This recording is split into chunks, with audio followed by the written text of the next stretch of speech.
శ్రీ గణేశాయ నమః. ఓం నారాయణ ఆదినారాయణ.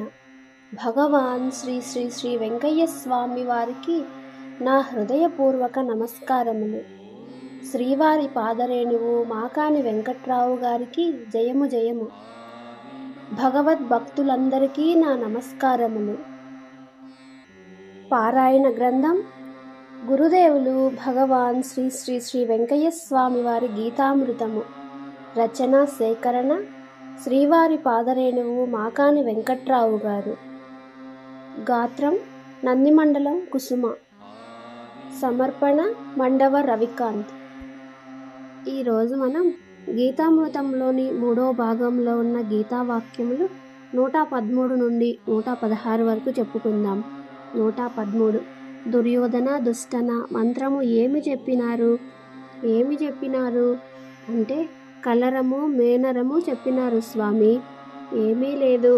మదనము మహంకాళము ధనము కాడ 1 రూపాయి ఇచ్చినాడు. వారికి దేవుడు మంగళము అనేది చెప్పినాడు.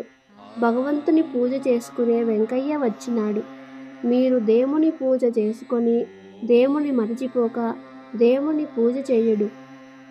చాకలివారు మంగళివారు ఎక్కడ లేక ఒక దిక్కు త్రోసినారు. ఇప్పుడు ఈ గీతావాక్యం యొక్క అర్థం తెలుసుకుందాం. అహంకారము దుష్టభావము కలత చెందుట ఎగతాళి చేయుట ఇటువంటివన్నీ వదిలివేయమని శ్రీ స్వామివారు చెప్తున్నారు. మదము మోహము కామము ఇటువంటి విషయాలకై మానవుడు ధనమును ఖర్చు చేస్తున్నాడు.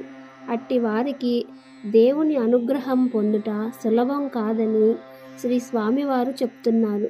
భగవంతుని పూజ చేసే ఈ వెంకయ్య ఎదుట మీరు దేవుణ్ణి పూజ చేసుకొని దేవుణ్ణి మర్చిపోకుండా ఎల్లప్పుడూ అతనిని ధ్యానం చేస్తూ ఉంటే అప్పుడు మీరు భగవంతుని యందే మనస్సు నిలపగలిగి మనమందరం ఒకటే, మనకందరికీ దిక్కు ఒక్కడే అనేది సద్భావనతో ఉండాలి. గీతావాక్యం 114. కేశవులు నాయుడిది ఏమి తప్పు లేదు, నాది. ఈ వాక్యం యొక్క అర్థం అట్లా కాకుండా నాది తప్పు లేదు, కేశవునిదే తప్పు, నాయుడిది తప్పు అని ఇలా ఒకరి మీద ఒకరు తప్పులను ఆరోపించుకోవద్దు. అందరూ ఒకటిగా మెలిగి దేవుని ఎదుట అందరూ సమానులే అనే జ్ఞానంతో సంచరించండి అని శ్రీ స్వామివారు చెప్తున్నారు. 115. మనకు ఏమీ తెలియకపోలేదు స్వామి. వారు వీరు పరిలముగా ఉన్నారు, ఇప్పుడు పరిలముగానున్నారు, అప్పుడు పరిలముగానున్నారు. తక్కిన వారు అందరూ ఉన్నారు. మాదిగ వాళ్ళ కాడ మంగళము వారు అందరూ ఉన్నారు. మంగళము అనేది పెంకు తీసి ఉన్నది. ఈ వాక్యం యొక్క అర్థం వారు వీరు అప్పుడు ఇప్పుడు పదిలముగానే ఉన్నారు, కానీ ఎవరికీ ఏమీ తెలియకపోలేదు. అన్నీ తెలిసిన మీరందరూ ఏమీ తెలియనట్లు నటిస్తున్నారు. 116.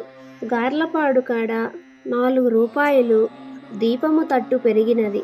గార్లపాడు వచ్చినాది, అప్పుడు వచ్చినాది, ఎక్కడ పరిలముగా వచ్చినాది. 4 రూపాయలు వచ్చినాది. మాలా మాదిగవారు అడిగిపోతాము అనుకుంటే సూర్యుడు మహారాజులు భజన చేయుచు ఒక దిక్కు. భద్రము అనే పూజ పుట్టినది. పూజలో పడిగలు పుట్టినవి, కండ్లు పుట్టినవి. మాదిగా మాల అనే పడిగ పుట్టినది. బలబంధము అనే గాలి పుట్టినది. అమ్మ కనుక్కొన్నది, ఏమీ లేదు. మంగళివారు వచ్చి చేరినారు. 3 వారములు ఉన్నారు, కనుక్కొనలేదు. అమ్మ కనుక్కొన్నది. వీరు నారాయణ మాదిగ వారు నిలబడినారు, డబ్బు ఇచ్చినారు. ఇప్పుడు ఈ గీతావాక్యం యొక్క అర్థం తెలుసుకుందాం. బాల్యము యవ్వనము వార్ధక్యము యోగము ఈ 4 అవస్థలను సూర్యవంశీయులు మహారాజులు సక్రమంగా నిర్వర్తించి సూర్యదేవునకు పూజలను చేసి ఆ పూజల ఫలము వలన జ్ఞానమును సంపాదించుకొని భవబంధములను వీడి పృథ్వీ వ్యాధి పంచభూతాత్మకమగు ఈ ప్రకృతిలో ఐక్యమైనారు. ఇది అంతా కాలమును ఆ తల్లికి తెలుసు. మీరు మాత్రం తెలుసుకొనలేక ఇక్కడ 3 వారముల కాలమున్నా నిలబడి ఉన్నారే తప్ప నారాయణ అని భగవంతుని భజన ఒక్క మారైనను మీరు చేయడం లేదు.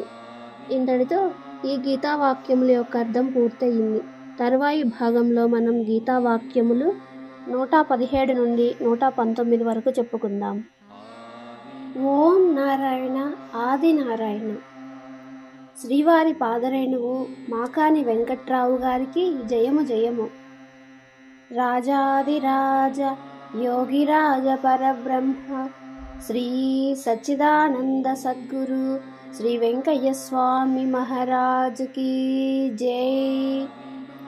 ఇంత చక్కని గీతామృతమును మనకు అందించిన శ్రీ వెంకయ్య స్వామి వారికి, శ్రీ మాకాని వెంకట్రావు గారికి శతసహస్ర కోటి నమస్కారములు.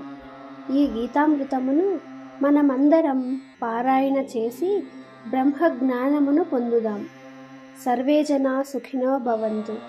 ఓం నారాయణ ఆది నారాయణ.